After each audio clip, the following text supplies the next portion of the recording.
Right now I'm going to just read a quote from Edward Mendell House and what he had to say in a private meeting with Woodrow Wilson, president between 1913 and 1921, from the private papers of Woodrow Wilson. Quote, "Very soon, every American will be required to register their biological property in a national system designed to keep track of the people, and that will operate under the ancient system of pledging.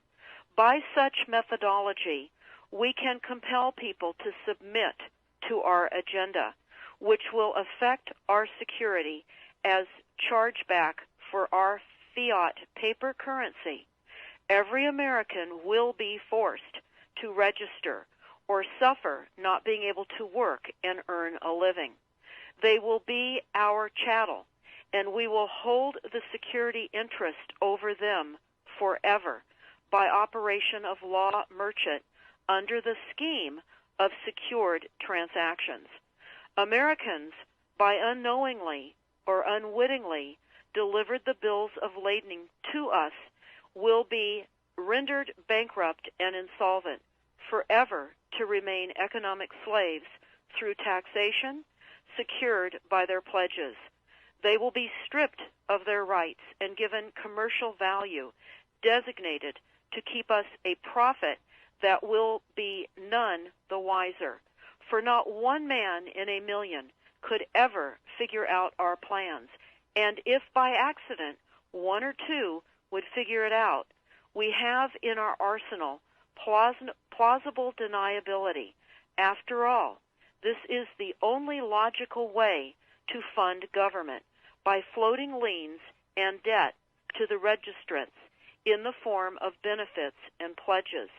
This will inevitably reap us huge profits beyond our wildest of expectations and leave every American a contributor to this fraud, which we will call social insurance.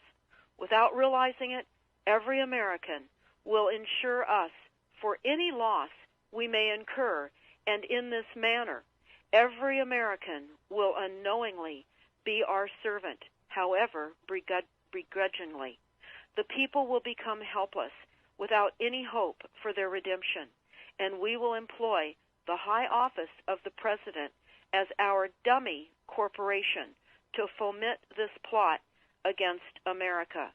Having established plausible deniability, even if people become enlightened that they had a remedy and pursued it, the attorneys, judges, and legislators could claim that they did not understand the people's claims, especially if the technical requirements for achieving it were not followed pursuant to statutory requirements, requiring the public schools to teach civics, government, and history classes out of federally approved, politically correct textbooks written by the publishing houses owned by the owners of the Federal Reserve would assure that the people would not discover the remedy for a long time, if ever.